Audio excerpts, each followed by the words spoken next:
बहुत साल पहले की बात है।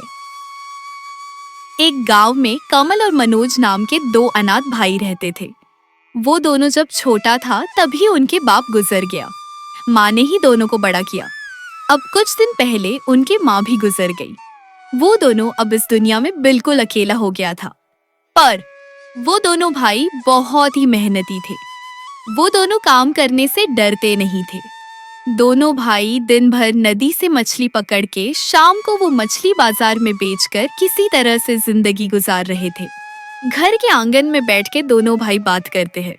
हमारा बाबा गुजरने के बाद माँ ही हमारे सहारे थे। अब माँ भी गुजर गए। माँ के गुजरने के बाद हम बिल्कुल अकेला पड़ गए हैं। लगता है इस दुनिया में हमारा कोई सहारा ही नहीं। हाँ मनोज, अब तो माँ के बिना हमारे घर सुना सुना सा लगता है। ये बात करते करते रात हो गए और दोनों भाई मिलकर खाना बनाए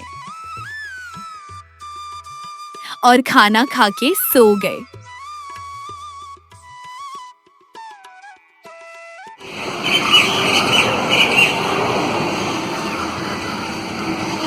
अगली सुबह मनोज कहीं चला जाता है। वापस आने के बाद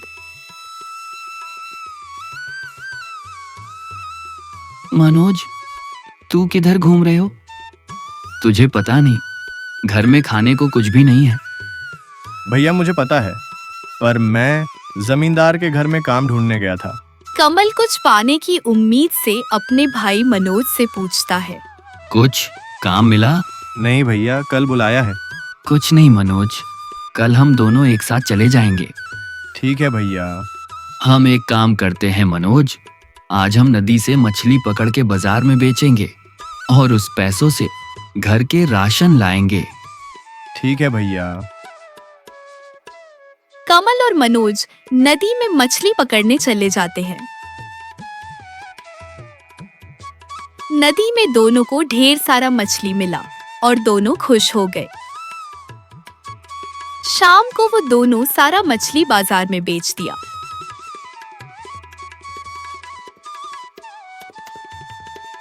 फिर उसी पैसों से घर के कुछ राशन खरीद लिया। रात को वो दोनों खाना बनाते हुए बात करने लगा। भैया, खाना बनाना भी बहुत मुश्किल है, इसलिए माँ हमें शादी के लिए चिल्लाते थे। भैया, आपको शादी कर लेना चाहिए। घर में भाभी आएंगे तो हम काम से आके थोड़ा आराम से खाना खा पाएंगे। बात तो तुमने सही कही है, लेकिन कुछ भी काम धाम नहीं है। शादी कैसे करूं? कौन शादी करेगा मुझसे? हाँ भैया, आपने ठीक बात कही है। कल सुबह जमींदार के पास जाऊंगा और काम की बात करूंगा। हाँ मनोज, मैं तो भूल ही गया था। कल सुबह दोनों साथ में जमींदार के पास जाऊंगा और काम की बात करूंगा। जो भी काम मिले हम कर लेंगे। ये सब बात करके दोनों भाई खाना खा के सो जाते हैं।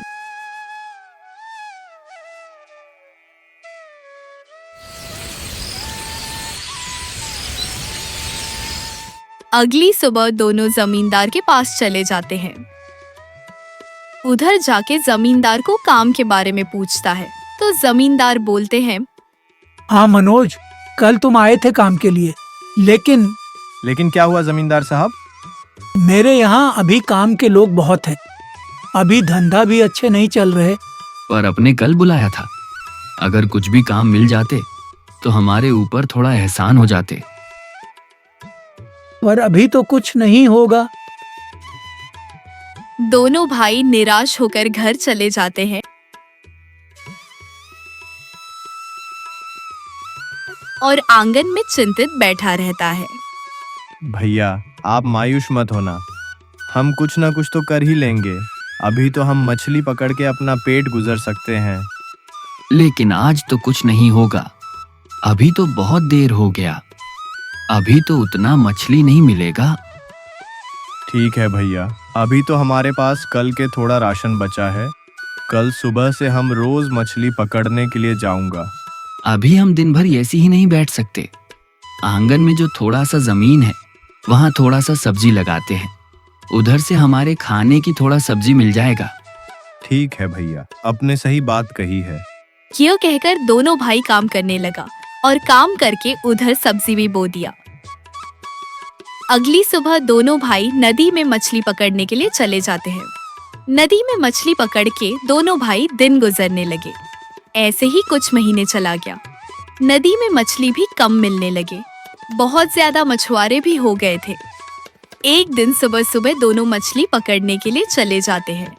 दिन भर जाल फेंकते हैं लेकिन एक भी मछली नहीं मिले। सुबह से शाम हो जाते हैं पर मछली नहीं मिलते। शाम को दोनों भाई बिना मछली के ही घर वापस आते हुए रास्ते में बात करते। भैया आज तो एक भी मछली नहीं मिला, अब क्या करूंगा आज? हाँ मनोज, मैं भी वही सोच रहा हूँ। आज तो भूखा पेट ही सोना पड़ेगा। ऐसे ही बात करते करते दोनों भाई घर पहुंच गए। तभी मनोज का ख्याल आया उनके सब्जी के खेत के बारे में और दोनों खेत के पास जाते हैं और देखते हैं कि बहुत ही बढ़िया सब्जी हुई है। तो मनोज ने कमल को कहा, क्यों ना हम आज इधर से थोड़ा सब्जी लेके बाजार में बेच दें, थोड़ा पैसा मिल जाएगा तो आज के राशन हो जाएगा। हाँ मनोज, तुमने बिल्कुल सही बात बोला। आओ अभी हम सब्जी तोड़ते हैं और बाजार ले जाते हैं। ये कह के दोनों भाई सब्जी तोड़ने लगते हैं और बाजार में बिकने चले जाते।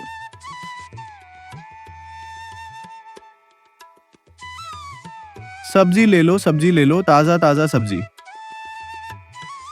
सब्जी ले लो ताजा ताजा सब्जी। तभी उनके सब्जी खरीदने के लिए ग्राहकों की ढेर लग गई और सारा सब्जी एक ही पल में खत्म हो गए।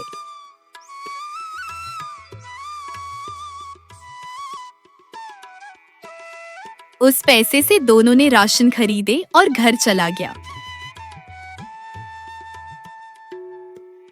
घर आके दोनों ने खाना बनाया और खा के सो गए।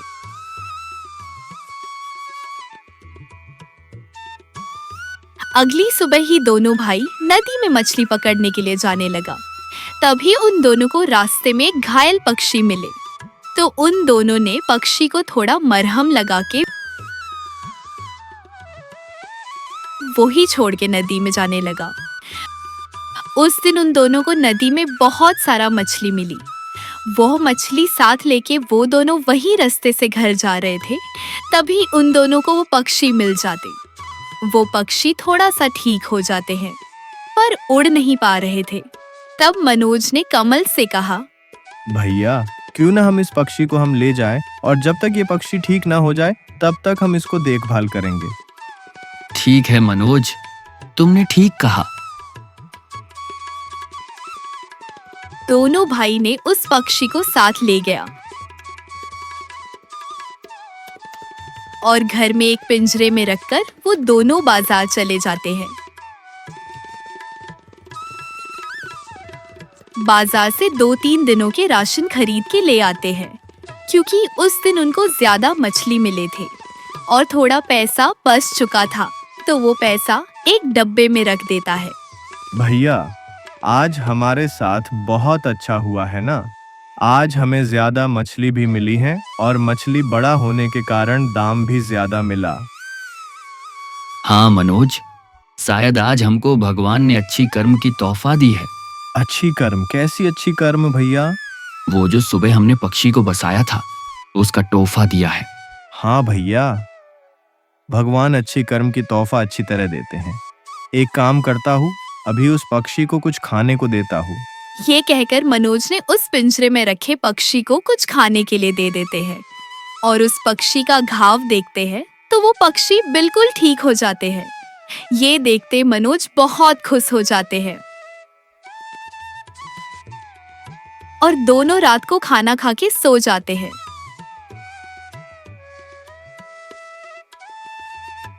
अगली सुबह कमल मनोज को बोलते हैं, मनोज आज मछली पकड़ने में नहीं जाऊंगा, मेरा तबीयत ठीक नहीं है।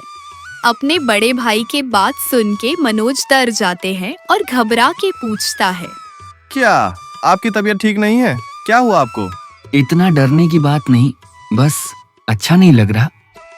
तो भैया आज मैं जाऊं क्या मछली पकड़ने के लिए? नहीं, तुम भी मत जाओ, आज थोड़ा सा आराम करते हैं। पता नहीं हम दोनों ने कब थोड़ा आराम किया था। ठीक है भैया, तो मैं जाके थोड़ा सा आंगन में सब्जी की खेत में काम करता हूँ। ठीक है मनोज, मैं थोड़ा सा सोता हूँ।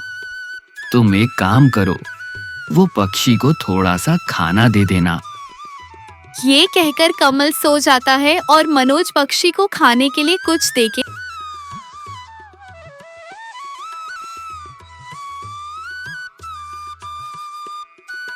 इस सब्जी की खेत में पानी डालने लगता है।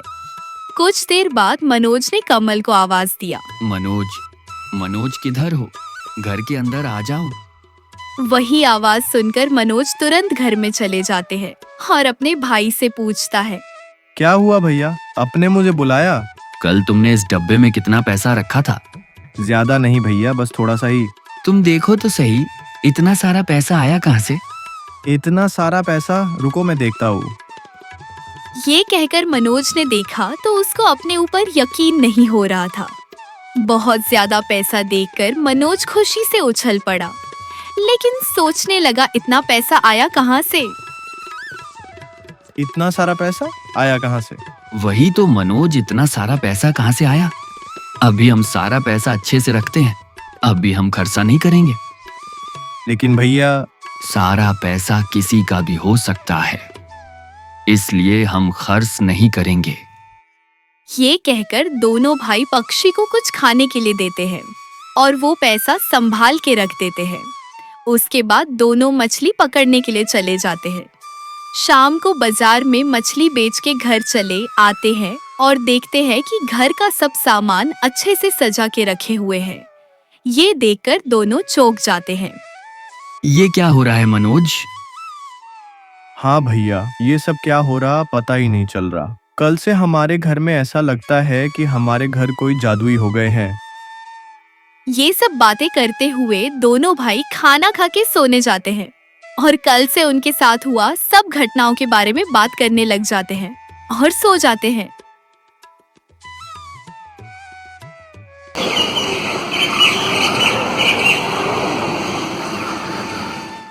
अगली सुबह दोनों भाई फिर से मछली पकड़ने चले गए और दोनों भाई मछली बेच के आया तो देखा कि उनके घर का सब काम करा हुआ दिखाई दिया। तो दोनों चौंक गए और दोनों सोचने लगा। मनोज ने अपने भाई को धीरे धीरे बोलते हुए, भैया कल एक काम करते हैं, कल हम चुपके से देखते हैं हमारे घर में कौन काम करके चले जाते हैं। हाँ मनोज, अभी तो देखना पड़ेगा कौन ये सब करके चले जाते हैं। अगर किसी दिन सब कुछ चुरा के ले जाएगा तो। सुबह मछली पकड़ने के लिए दोनों भाई घर से निकल जाते हैं, मगर दोनों घर के आंगन की एक कोने से ही चुपके देखने लगे। सुबह से शाम हो गए पर कोई नहीं आया, तो दोनों ने सोचा कि आज वो काम करने के लिए नहीं आया होगा। तो जब वो दोनों घर में घुसा तो देखा कि पिछले दिन की तरह उस दिन भी काम करा हुआ देखा। ये देखकर वो दोनों चौंक जाते हैं और थोड़ा थोड़ा डरने लगते हैं कि उनके घर में कोई भूत रहने लगा है शायद। उस दिन उन दोनों ने खाना नहीं खाया, बस पक्षी को खाना खिलाकर सो गया।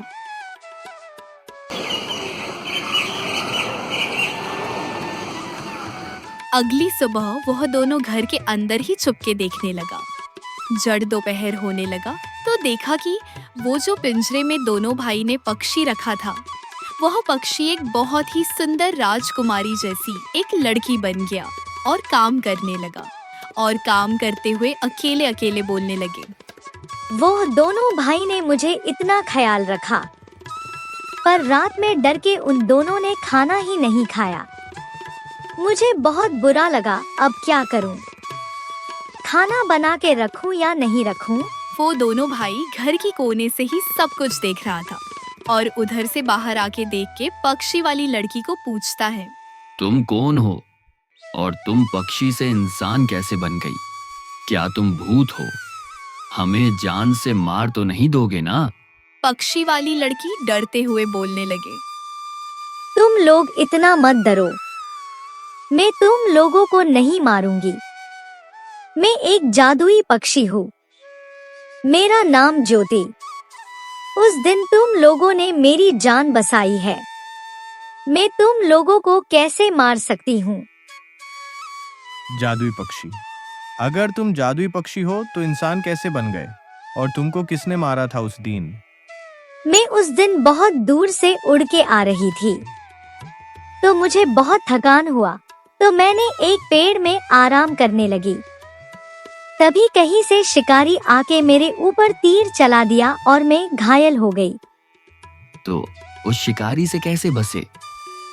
मैं किसी तरह उधर से उड़ के आ गई और तुम लोग जिस रास्ते से जा रहे थे उस रास्ते में गिर गई। तुम इंसान कैसे बन गई? मुझे एक बाबा ने श्राप दिया कि मुझे जो भी छुएगा मैं उसकी तरह बन जाऊंगी। और तुम लोग तो इंसान हो, इसलिए मैं इंसान बन गई और इंसानों की तरह काम धाम और बात करना सीख गई। और 2 दिन के बाद से मैं कभी पक्षी नहीं बन पाऊंगी, जब तक मुझे मेरी तरह जादुई पक्षी नहीं मिल जाए, जैसे मेरे खानदान की तरफ से नहीं मिल जाए।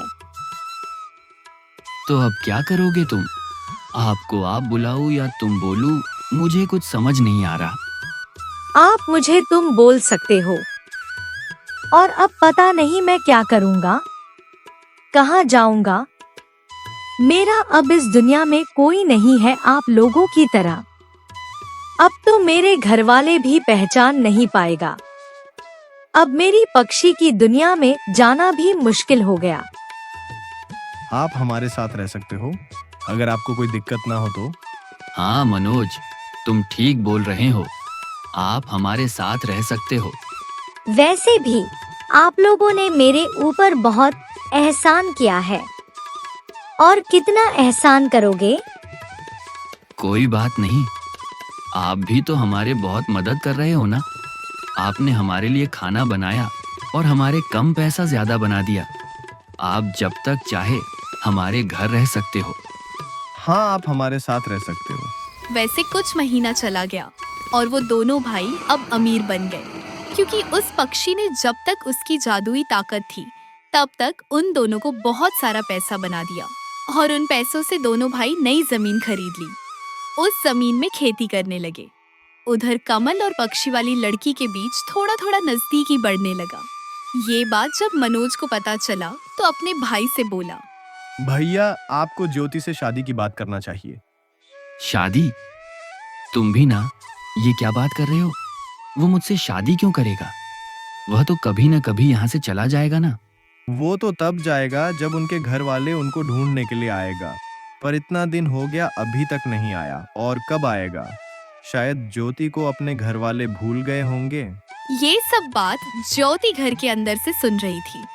ये बात सुन के ज्योति थोड़ा नम हो गए, पर उसके भी दिल में कमल के लिए जगह थी। उसके बाद जब वह दोनों भाई ज्योति से बात करने गए तो तब ज्योति ने कहा, मैंने आप दोनों की बात सुन लिया, पर क्या हुआ ज्योति जी?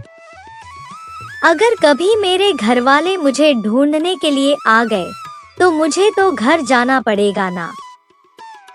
वो सब बाद में देखा जाएगा। अब हमारे भैया शादी कर लीजिए। ठीक है। ज्योति की बात सुनकर मनोज बहुत खुश हुआ और कुछ दिन बाद उनकी शादी कर दी।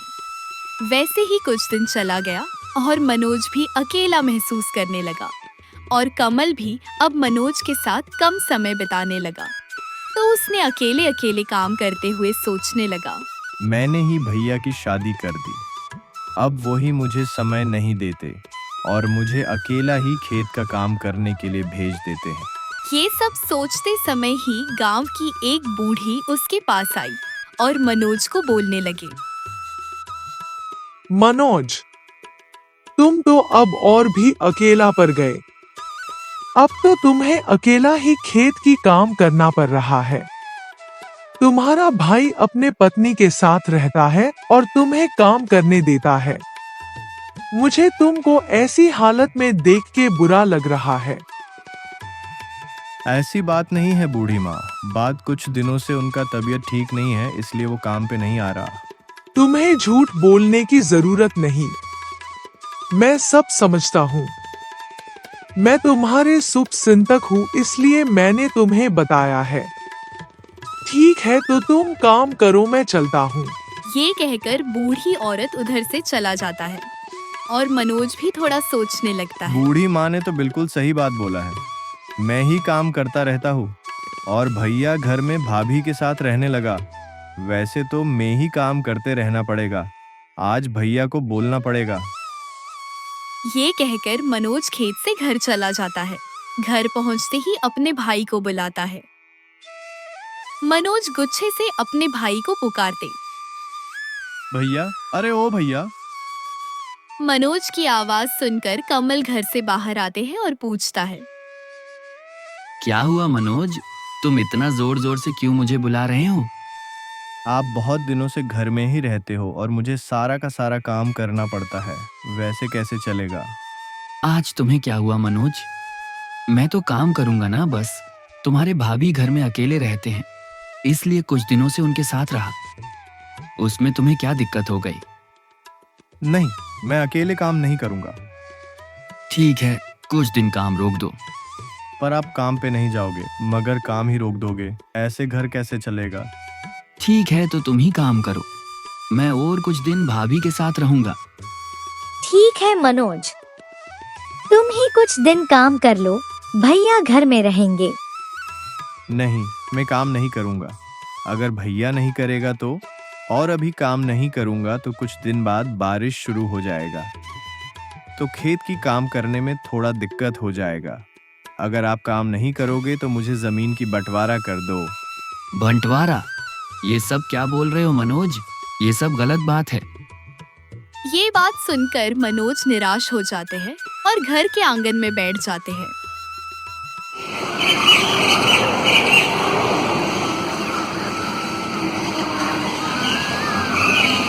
अगली सुबह मनोज फिर से खेत में चले जाते हैं और काम करते समय वह बूढ़ी औरत फिर से आ जाते हैं। अरे मनोज, मनोज बेटा, मैं तुम्हें बुला रही हूँ। तुम तो मुझे ध्यान ही नहीं दे रहे हो।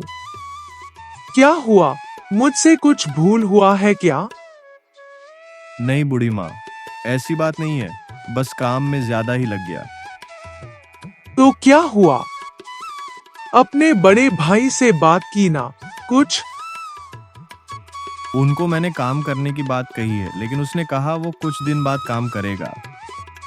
तुम एक काम करो, तुम जमीन की बंटवारा कर लो, तब उसके जगह वो काम करेगा और तुम तुम्हारे जगह। नहीं, ये गलत बात है। कुछ गलत बात नहीं मनोज, बस तुम्हारे हिस्से का ही जमीन मांग लेना। बंटवारा की बात भैया नहीं मानेगा। तुम एक काम करना, घर जाके। क्या काम?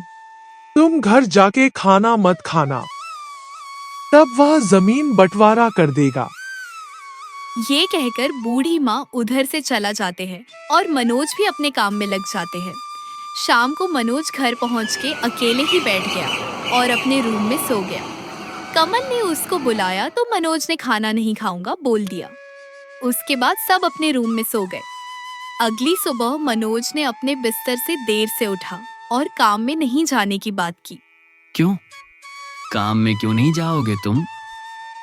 तुम्हें भी साथ चलना पड़ेगा, नहीं तो मैं भी नहीं जाऊंगा और नहीं तो जमीन की बंटवारा करना पड़ेगा। तो फिर ठीक है, कल हम अपने जमीन बंटवारा कर लेंगे। तब से तुम अपने रास्ते और मैं अपने रास्ते। ये कहकर कमल गुस्से से अपने रूम में चला गया। अगली सुबह दोनों भाई गांव की मुखिया के पास चले जाते हैं और मुखिया उनके जमीन बंटवारा कर देता है। तुम दोनों भाई ने मिलके इतना सारा जायदाद बनाया है, अब इसके मालिक तुम दोनों अलग अलग बन चुके हो। अब दोनों अच्छी तरह से काम करना और अच्छे से रहना।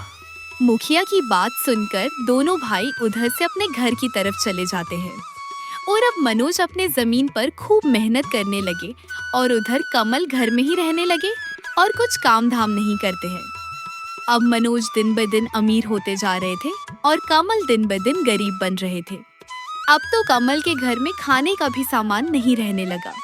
एक दिन कमल को ज्योति बोलते हैं, आप ऐसे ही घर में बैठे रहोगे तो घर का सुलह कैसे जलेगा। क्या करूं ज्योति, बहुत दिन से काम धाम नहीं किया है, तो आजकल काम करने की मन ही नहीं करते। अब तो कुछ न कुछ करना तो पड़ेगा ना। ज्योति की बात सुनकर कमल अपने खेत में कुदाल लेके निकल जाते हैं और खेत पहुंचते ही उनको थकान सा महसूस होने लगते हैं।